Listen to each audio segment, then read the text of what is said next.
ओम श्री कृष्णाय नमः। आप सभी का हमारे चैनल आध्यात्मिक सागर में हार्दिक स्वागत है। आप सभी का दिन शुभ और मंगलमय हो और आपकी सभी मनोकामनाएं पूर्ण हो। आज आप सुनेंगे माघ मास महात्म्य का अध्याय 16। श्री सूत जी कहते हैं, चमत्कारपुर के समीप मृकंड नाम से प्रसिद्ध एक श्रेष्ठ द्विज थे, जो वेद वेत्ता विद्वानों में अग्रगण्य माने जाते थे। वे वानप्रस्थ आश्रम में स्थित थे। वहां उन्होंने बड़ी भारी तपस्या की थी। जिस समय वे गृहस्थ थे, तभी ढलती अवस्था में उनके एक सर्व शुभ लक्षण संपन्न पुत्र हुआ था। पिता ने उसका नाम मार्कंड रखा था। वानप्रस्थी पिता के आश्रम में ही बालक का लालन पालन हुआ और वह जल्दी बढ़ गया। धीरे धीरे उसकी अवस्था 5 वर्ष की हो गई। एक दिन जब वह पिता की गोद में बैठकर खेल रहा था, उसी समय वहां कोई सामुद्रिक शास्त्र का विद्वान आया। उसने नख से लेकर शिखा तक उस बालक की ओर देखा। देखकर उसके नेत्र आश्चर्य से चकित हो गए। फिर वह किंचित मुस्कुराया। मृकंड मुनि ने उसे हंसते देखकर विनीत भाव से पूछा, विप्रवर, मेरे इस पुत्र की ओर देखकर आप चकित क्यों हो गए थे और फिर हंसे क्यों?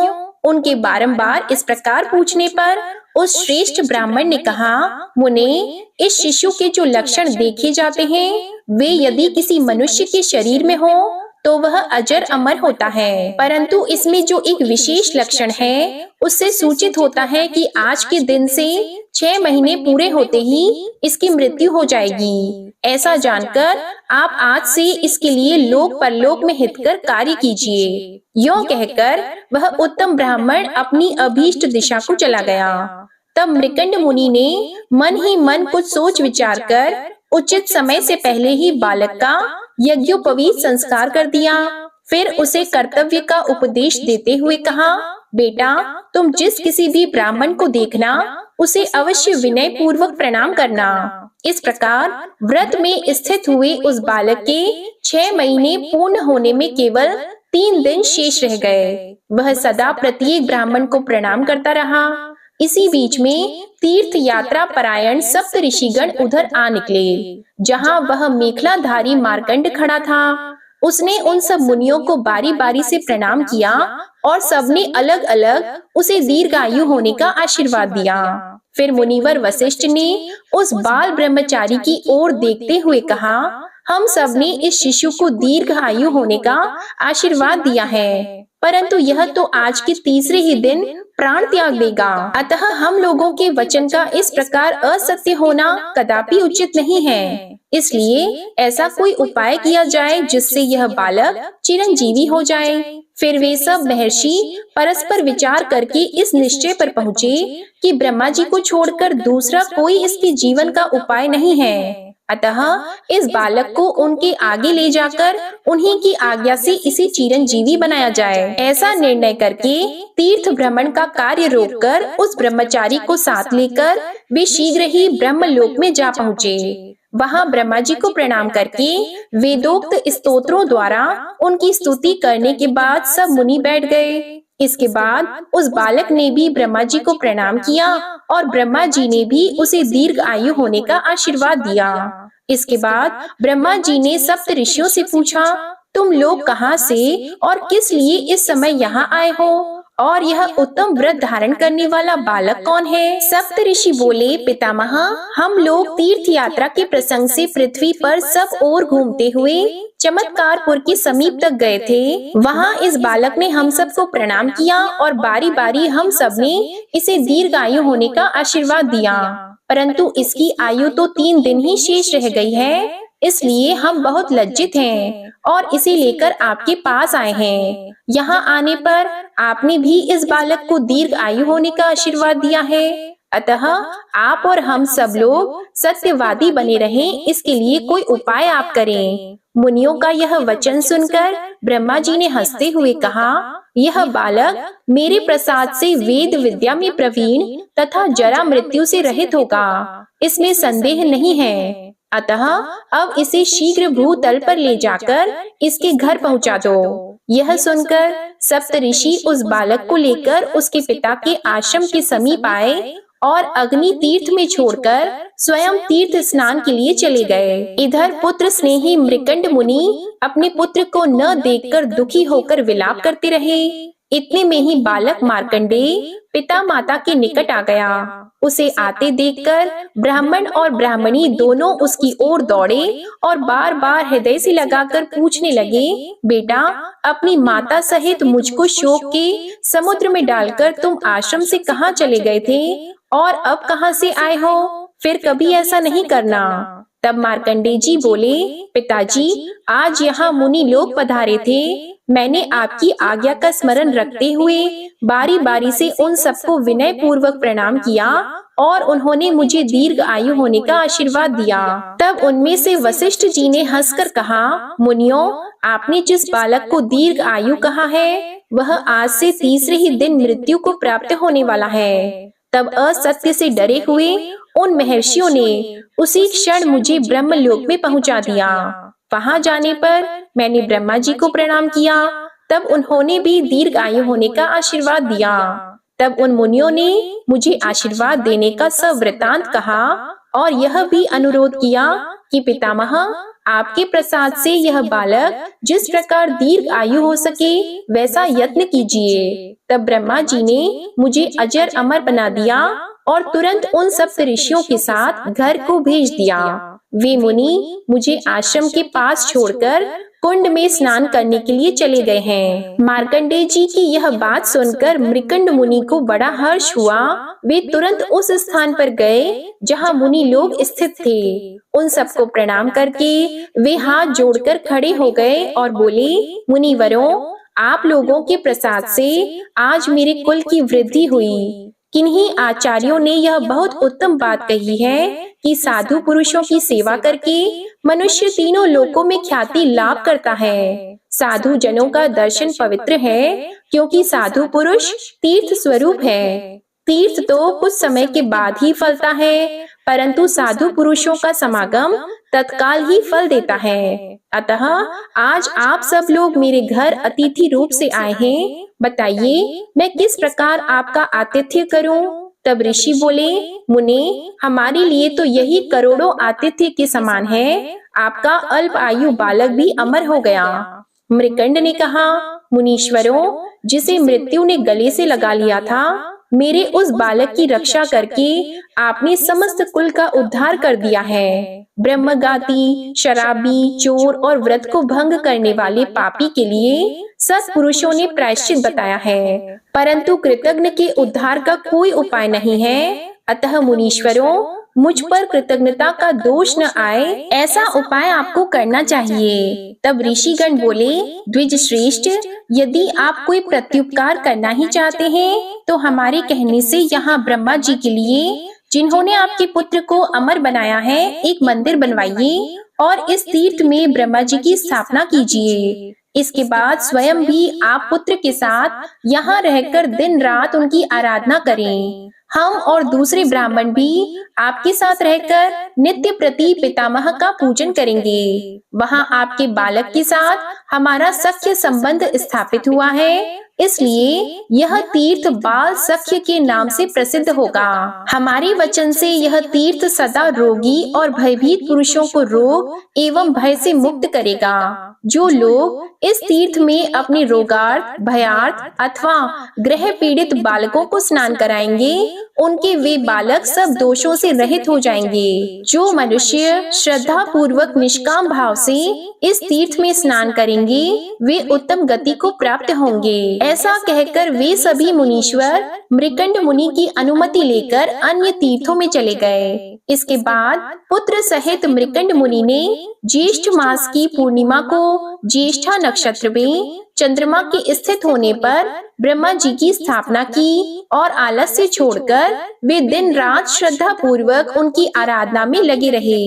इससे उन्हें उत्तम गति की प्राप्ति हुई। हे ब्राह्मणों, जो बालक ज्येष्ठ मास के ज्येष्ठा नक्षत्र में वहाँ स्नान करता है, वह 1 वर्ष तक ग्रह आदि जनित पीड़ा का कभी अनुभव नहीं करता है। श्री सूत जी कहते हैं, उस तीर्थ के पश्चिम भाग में परम उत्तम एवं अतिशय पवित्र मृग तीर्थ है, जो समस्त भूतल में विख्यात है। जो मानव उस तीर्थ में पूर्ण श्रद्धा के साथ चैत्र शुक्ल चतुर्दशी को मध्याह्न काल में स्नान करते हैं, वे समस्त दोषों और पापों से युक्त होने पर भी किसी प्रकार पशु पक्षियों की योनि में नहीं जाते।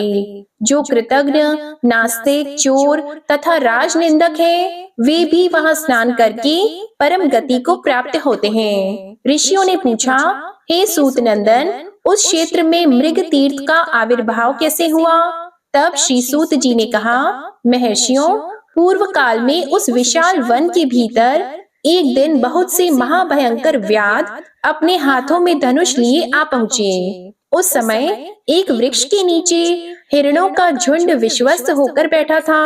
व्याधों की दृष्टि उनके ऊपर पड़ी। मृग भी उन व्याधों को दूर से ही देखकर भय से व्याकुल होकर भाग चले और पास ही गहरे जलाशय को देखकर उसी में समा गए। जल के भीतर प्रवेश करते ही वे सब हिरण उसी तीर्थ के प्रभाव से मानव शरीर को प्राप्त हो गए। तब उनसे व्याधों ने पूछा, भद्र पुरुषों, इस मार्ग से अभी अभी हिरणों का झुंड आया है, बताइए वह किस मार्ग से निकला है? तब वे मनुष्य बोले, हम लोग ही वे हिरण हैं। इस तीर्थ के प्रभाव से हमने दुर्लभ मानव शरीर प्राप्त कर लिया है। यह सुनकर सब व्याध बड़े विस्मय में पड़े और उन्होंने भी धनुष बाण फेंककर उस तीर्थ में स्नान किया। स्नान करते ही वे दिव्य शरीर से युक्त होकर श्रेष्ठ राजा हो गए। प्राचीन काल में जहाँ स्नान करके राजा त्रिशंकु उत्तम शरीर को प्राप्त हुए थे, उसी जलाशय में स्नान करने के कारण वे व्याध भी सब पापों से मुक्त होकर उत्तम शरीर को प्राप्त हुए। उस शुभ तीर्थ में विष्णुपद नाम से प्रसिद्ध एक अन्य तीर्थ भी है, जो समस्त पातकों का नाश करने वाला है। दक्षिणायन आरंभ होने पर मनुष्य एकाग्र चित्त होकर वहाँ विष्णु पद का पूजन करे और श्रद्धा पूर्वक भगवान को आत्मनिवेदन करे। ऐसा करने वाला पुरुष दक्षिणायन में मरने पर भी भगवान विष्णु के परम पद को प्राप्त होता है, इसमें कोई संदेह नहीं। इसी प्रकार उत्तरायण आरंभ होने पर भी विधि पूर्वक विष्णु पद का पूजन करके एकाग्र चित्त होकर भक्ति भाव से आत्मनिवेदन करे। ऐसा करने वाला पुरुष भी भगवान विष्णु के पुण्य धाम को प्राप्त होकर सुखी होता है। तब ऋषियों ने पूछा, भगवान विष्णु का चरण उस तीर्थ में कैसे प्राप्त हुआ और वहाँ किस प्रकार आत्मनिवेदन किया जाता है? तब सूत जी ने कहा, सर्वशक्तिमान भगवान विष्णु ने जिस समय बलि को बांधा था, उस समय अपने 3 पगों से चराचर प्राणियों सहित तीनों लोगों को नाप लिया था। भगवान के उन 3 पगों में से पहला पग इसी हाटकेश्वर क्षेत्र में पड़ा था। दूसरा पग उन्होंने महर लोक में रखा। फिर भगवान चक्रपाणि ने जब तीसरा पग रखने का उद्योग किया, तब उनके अंगुष्ठ के अग्रभाग से ब्रह्मांड फूट गया और अत्यंत लघुता को प्राप्त हो गया। फूटे ब्रह्मांड के उस छिद्र से निकला हुआ वह जल भगवान के अंगुष्ठाग्र से होता हुआ क्रमशः पृथ्वी तल पर आया। चंद्रमा के समान उज्जवल जल से विभूषित उस तीर्थ को लोक में विष्णुपदी गंगा कहते हैं। इस प्रकार उस क्षेत्र में जब भगवान विष्णु का चरण प्राप्त हुआ, तब प्राणियों के सब पापों का नाश करने वाली विष्णुपदी नामक एक नदी प्रकट हुई। जो उसमें श्रद्धा पूर्वक स्नान करके भगवान विष्णु के चरण का स्पर्श करता है, वह परम पद को प्राप्त होता है। जो उत्तम श्रद्धा से युक्त होकर विष्णुपदी के तट पर श्राद्ध करता है, वह गया में श्राद्ध करने का फल पाता है। जो मनुष्य सदा माघ मास में प्रातः काल उठकर स्नान करता है, वह प्रयाग में स्नान का फल पाता है। जो 1 वर्ष तक वहां निवास करके भक्ति पूर्वक उसमें स्नान करता है, वह मनुष्य मोक्ष का भागी होता है। जिसकी हड्डियां उस तीर्थ के जल में डाल दी जाती है, वह परम गति को प्राप्त होता है। जो प्यास से पीड़ित होकर बिना भक्ति के भी उस तीर्थ के जल में प्रवेश करते हैं, वे भी पाप मुक्त होकर शरीर का अंत होने के बाद भगवान विष्णु की जरा मृत्यु रहित परम धाम में जाते हैं। फिर जो पर्व काल उपस्थित होने पर श्रद्धा पूर्वक स्नान करके वेद के ज्ञाता श्रेष्ठ ब्राह्मणों को दान देते हैं, उनके लिए क्या कहना है। इसलिए जो मनुष्य अपने कल्याण की इच्छा रखता है, वह प्रयत्न पूर्वक विष्णुपदी के जल में स्नान तथा विष्णुपद का स्पर्श करें। दक्षिणायन अथवा उत्तरायण प्राप्त होने पर श्री विष्णुपद का पूजन करके इस मंत्र का उच्चारण करें, अर्थात भगवन, यदि 6 महीने के भीतर मेरी अकस्मात मृत्यु हो जाए तो आपके चरणों में ही मुझे आश्रय मिले और मैं आपका सेवक पार्षद हो जाऊं। श्री हरि से ऐसा कहकर इसके बाद ब्राह्मणों का पूजन करें और उन्हीं के साथ भोजन करें। ऐसा करने वाला पुरुष उत्तम गति को प्राप्त होता है। आज का अध्याय यहीं तक, इसके आगे का वृतांत आप अगले अध्याय में सुनेंगे। अब आप सुनिए भगवत गीता का यह अध्याय। भगवान कृष्ण के वचनों को न समझकर अर्जुन बोले, हे पुरुषोत्तम, जिसका आपने वर्णन किया वह ब्रह्मा क्या है, आध्यात्म क्या है, कर्म क्या है और अधिभूत नाम से क्या कहा गया है, अधिदेव नाम से क्या कहा जाता है।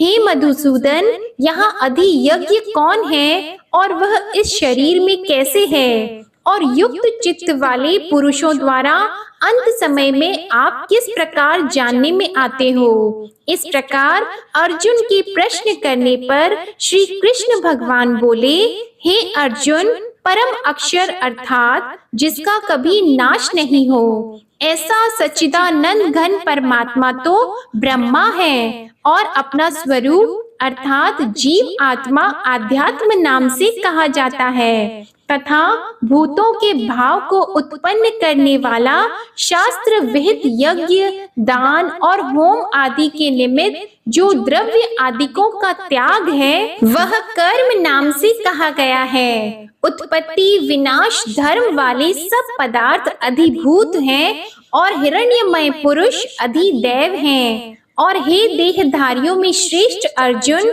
इस शरीर में मैं वासुदेव ही विष्णु रूप से अधियज्ञ हूँ, और जो पुरुष अंत काल में मेरे को ही स्मरण करता हुआ शरीर को त्याग कर जाता है, वह मेरे साक्षात स्वरूप को प्राप्त होता है, इसमें कुछ भी संशय नहीं है। कारण यह है कि हे कुंती पुत्र अर्जुन, यह मनुष्य अंत काल में जिस जिस भी भाव को स्मरण करता हुआ शरीर को त्यागता है, उसको ही प्राप्त होता है, परंतु सदा उस ही को भाव को चिंतन करता हुआ, क्योंकि सदा जिस भाव का चिंतन करता है, अंत काल में भी प्रायः उसी का स्मरण होता है। इसलिए हे अर्जुन, तू सब समय में निरंतर मेरा स्मरण कर और युद्ध भी कर। इस प्रकार मेरे में अर्पण किए हुए मन बुद्धि से युक्त हुआ निःसंदेह मेरे को ही प्राप्त होगा। हे पार्थ, यह नियम है कि परमेश्वर के ध्यान के अभ्यास रूप योग से युक्त अन्य तरफ न जाने वाले चित्त से निरंतर चिंतन करता हुआ पुरुष परम प्रकाश रूप दिव्य पुरुष को अर्थात परमेश्वर को ही प्राप्त होता है। इससे जो पुरुष सर्वज्ञ, अनादि, सबके नियंता, सूक्ष्म से भी अति सूक्ष्म, सबके धारण पोषण करने वाले अचिंत्य स्वरूप, सूर्य के सदृश नित्य चेतन प्रकाश रूप, अविद्या से अति परे शुद्ध सच्चिदानंद घन परमात्मा को स्मरण करता है, वह भक्ति युक्त पुरुष अंत काल में भी योग बल से भ्रिकुटी के मध्य में प्राण को अच्छी प्रकार स्थापन करके फिर निश्चल मन से स्मरण करता हुआ उस दिव्य स्वरूप परम पुरुष परमात्मा को ही प्राप्त होता है। हे अर्जुन, वेद के जानने वाले विद्वान जिस सच्चिदानंद घन रूप परम पद को ओमकार नाम से कहते हैं, और आसक्ति रहित यत्नशील महात्मा जन जिसमें प्रवेश करते हैं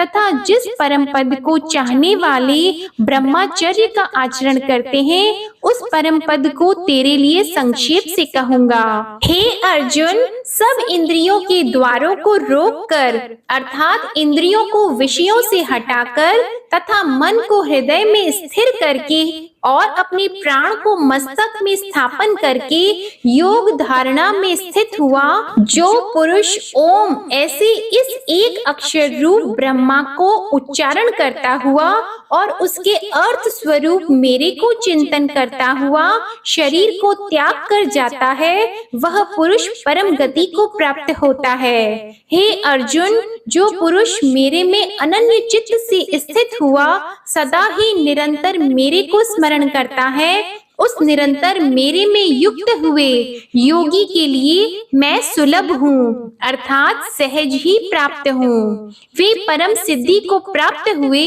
महात्मा जन मेरे को प्राप्त होकर दुख के स्थान रूप क्षण भंगुर पुनर्जन्म को प्राप्त नहीं होते हैं, क्योंकि हे अर्जुन, ब्रह्मा लोक से लेकर सब लोग पुनरावर्ती स्वभाव वाले अर्थात जिनको प्राप्त होकर पीछा संसार में आना पड़े ऐसे हैं, परंतु हे कुंती पुत्र, मेरे को प्राप्त होकर उसका पुनर्जन्म नहीं होता है, क्योंकि मैं काल अतीत हूँ और यह सब ब्रह्मा आदिकों के लोग काल करके अवधि वाले होने से अनित्य हैं। हे अर्जुन, ब्रह्मा का जो एक दिन है उसको 1000 चौकड़ी युग तक अवधि वाला और रात्रि को भी 1000 चौकड़ी युग तक अवधि वाली जो पुरुष तत्व से जानते हैं अर्थात काल करके अवधि वाला होने से ब्रह्मा लोक को भी अनित्य जानते हैं, वे योगी जन काल के तत्व को जानने वाले हैं। इसलिए वे यह भी जानते हैं कि संपूर्ण दृश्य मात्र भूतगण ब्रह्मा के दिन के प्रवेश काल में अव्यक्त से अर्थात ब्रह्मा के सूक्ष्म शरीर से उत्पन्न होते हैं और ब्रह्मा की रात्रि के प्रवेश काल में उस अव्यक्त नामक ब्रह्मा के सूक्ष्म शरीर में ही लय होते हैं। वह ही यह भूत समुदाय उत्पन्न होकर प्रकृति के वश में हुआ रात्रि के प्रवेश काल में लय होता है और दिन के प्रवेश काल में फिर उत्पन्न होता है।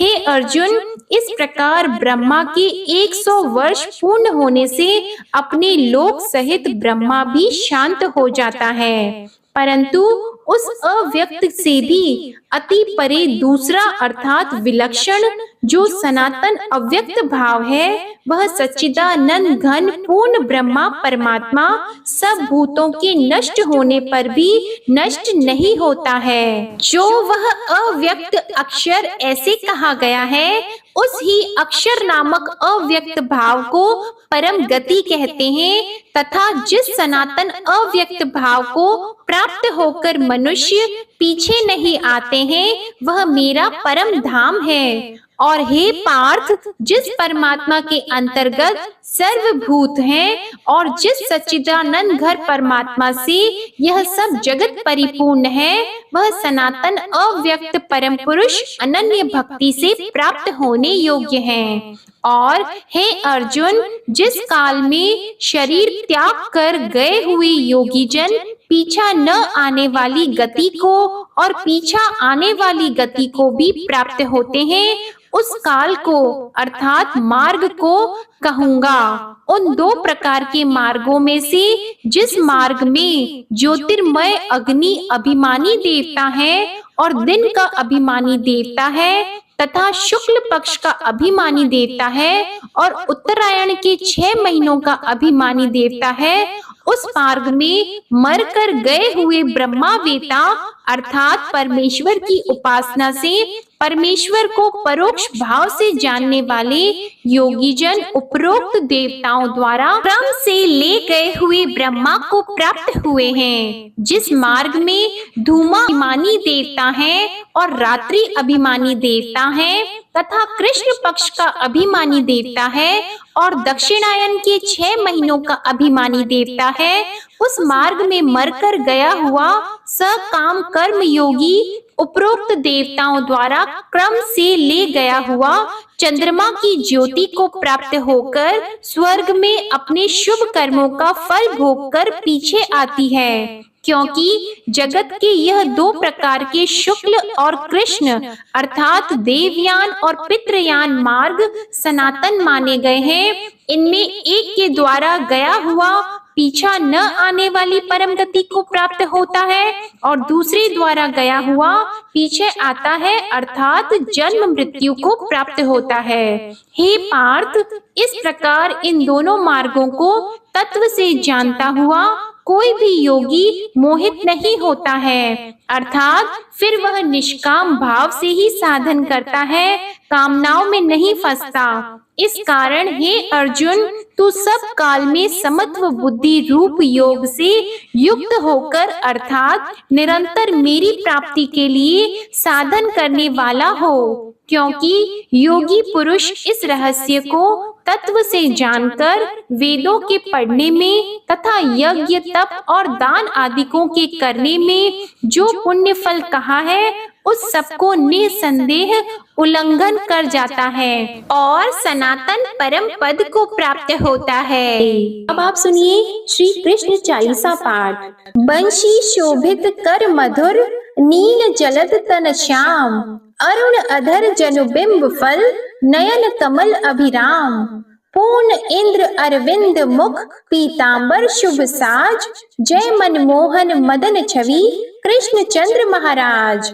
जय यदुनंदन जय जगवंदन, जय वसुदेव देवकी नंदन, जय यशोदा सुत नंद दुलारे, जय प्रभु भक्तन की द्रुग तारे, जय नट नागर नाग नथैया, कृष्ण कन्हैया धेनु चरैया, पुनि नख पर प्रभु गिरिवर धारो, आओ दीनन कष्ट निवारो, वंशी मधुर अधर धरि टेरो, होवे पूर्ण विनय यह मेरो, आओ हरि पुनि माखन चाखो, आज लाज भारत की राखो, गोल कपोल चिबुक अरुणारी, मृदु मुस्कान मोहिनी डारी, राजित राजीव नयन विशाला, मोर मुकुट वैजंती माला, कुंडल श्रवण पीत पट आछी, कटी किंकिणी काचनि काछी, नील जलज सुंदर तनु सोहे, छबिल किशोर नर मुनि मन मोहे, मस्तक तिलक अलक घुंघराली, आओ कृष्ण बांसुरी वाली, करि पय पान पुत नहीं तारियो, अका बका का गासुर मारियो, मधुवन जलत अगिन तब ज्वाला, भय शीतल लखतहि नंद लाला, सुरपति जब ब्रज चढ़ साई, मूसर धार वारी वर्षाई, लगत लगत ब्रज चहन बहायो, गोवर्धन नख धारी बचायो, लखी यशोदा मन ब्रह्म अधिकाई, मुख मंद 14 भुवन दिखाई, दुष्ट कंस अति उधम मचायो, कोटि कमल जब फूल मंगायो, नाथी कली यहीं तब तुम लीन है, चरण चिन्ह दे निर्भय कीन है, करि गोपिन संग रास विलासा, सबकी पूर्ण करि अभिलाषा, केतिक महा असुर संहार्यो, कंस ही केस पकड़ी दे मारियो, मात पिता की बंदी छुड़ाई, उग्रसेन कह राज दिलाई, महिषी मृतक छहो सुत लायो, मातु देव की शोक मिटायो, भौमासुर मुर दैत्य सहारी, लाए 68 सहस कुमारी, देवी मही तृण चीर सहारा, जरा सिंधु राक्षस कहि मारा, असुर बकासुर आदिक मारियो, भक्तन के तब कष्ट निवार्यो, दीन सुदामा की दुख टारियो, तंदुल 3 मूठ मुख डारियो। श्री कृष्ण चालीसा समाप्त होती है। प्रेम से बोलिए भगवान श्री कृष्ण की जय। आपको आज की कथा पसंद आए, वीडियो पसंद आए तो इसे लाइक कीजिएगा, शेयर कीजिएगा, चैनल को सब्सक्राइब कीजिएगा और कमेंट में भगवान श्री कृष्ण जी की जय भी जरूर लिखिएगा। और इसी के साथ आज आप हमारे चैनल पर मौनी अमावस्या की व्रत कथा भी जरूर सुनिएगा। जय श्री कृष्णा।